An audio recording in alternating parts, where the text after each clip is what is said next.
तुमचं मूल पुस्तक उघडतं, धडा वाचतो आणि म्हणतं, हो सर, मला हा धडा समजला आहे.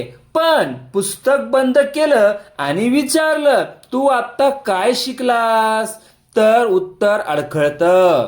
प्रश्न थोडा वेगळ्या पद्धतीने विचारला तर तो सोडवताही येत नाही. मग खरंच धडा समजला होता का, की फक्त पुस्तकात पाहिल्यामुळे तो ओळखीचा वाटत होता? आज आपण जाणून घेणार आहोत मुलाला धडा खरंच समजला आहे का नाही हे ओळखण्याचे 5 सोपे संकेत.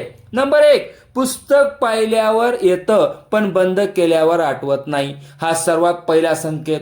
मुलाने धडा वाचला, पुस्तका समोर प्रश्न विचारला तर लगेच उत्तर मिळतं, पण पुस्तक बंद केलं तर उत्तर आठवत नाही. याचा अर्थ अनेकदा मुलाने माहिती पाहिली आहे पण ती स्वतःच्या स्मरणातून सांगण्याचा सराव झालेला नाही. उपाय: धडा वाचल्यानंतर पुस्तक बंद करा आणि विचारा, आता तू काय शिकलास? किंवा या धड्यातले 3 महत्वाचे मुद्दे सांग. जर मूल स्वतःच्या शब्दात सांगू शकत असेल तर समज चांगली होत आहे.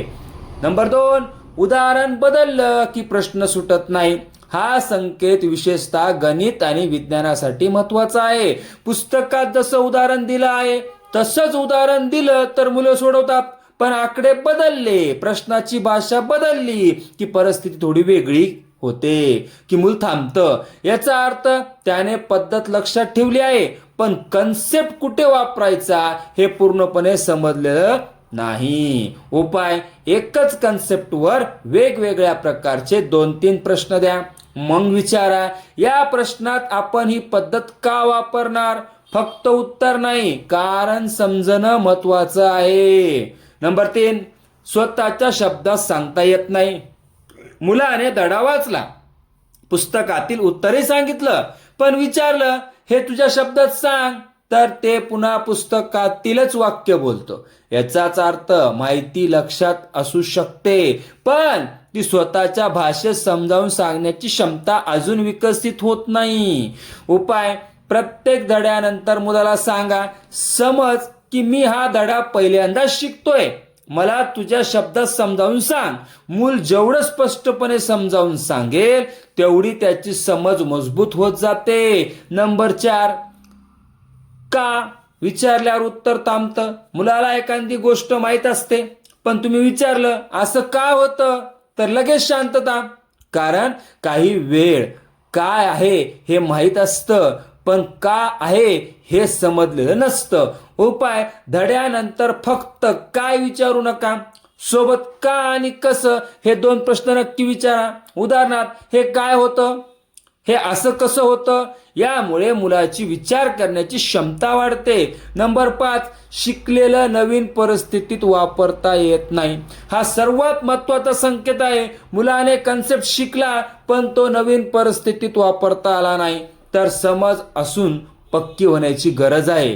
कारण खरं शिक्षण म्हणजे फक्त पुस्तकातील प्रश्न सोडवणं नाही, तर शिकलेली गोष्ट नवीन प्रश्नात, नवीन उदाहरणात आणि योग्य परिस्थितीत वापरता येणं. उपाय: आठवड्यातून एकदा मुलाला थोडा वेगळा प्रश्न किंवा नवीन उदाहरण द्या आणि विचारा, आपण शिकलेली गोष्ट इथे कशी वापरशील. इथेच खरी समज तपासली जाते.